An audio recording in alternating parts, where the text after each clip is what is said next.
நேற்று மகாபலிபுரத்தில் விஜய் அவர்களை சந்திச்சு தான் நாங்கள் கேள்விப்பட்டோம். நீங்களும் போயிருந்தீங்களா? இங்கேருந்து எப்படி அழைச்சிட்டு போனாங்க? என்ன நடந்ததுன்னு?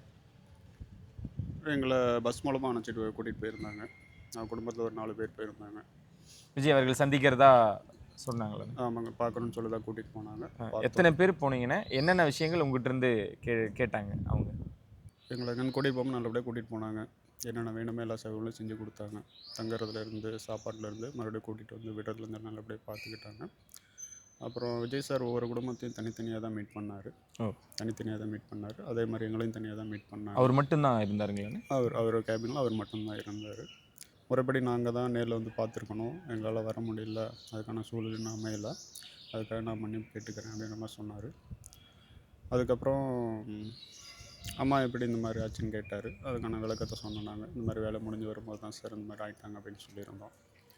அப்புறம் வேறு ஏதாவது உதவி எதுவாக இருந்தாலும் சொல்லுங்கள், நாங்கள் பண்ணித்தரோம் அப்படின்ற மாதிரி சொல்லியிருந்தார் சார். எவ்வளோ நேரம் அந்த சந்திப்பு இருந்ததுன்னு வேறு என்னெல்லாம் பகிர்ந்துக்கிட்டார்?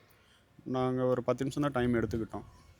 10 நிமிஷம் தான் எடுத்துக்கிட்டோம். நாங்களும் அவருக்கும் கொஞ்சம் ஆறுதல் தேவை. நாங்களும் சார் நல்ல விஷயங்கள்லாம் சொல்லிவிட்டு வந்துட்டோம் சார். அம்மாவை பற்றின அம்மாவோட பேர் சொன்னாங்களா? அம்மாவோட விஷயங்கள், அம்மாவோட பேர் சொன்னாங்க. அப்புறம் அம்மாவோட ஃபோட்டோலாம் அவங்களுக்கு ஃப்ரேம் போட்டு வச்சுருந்தாங்க.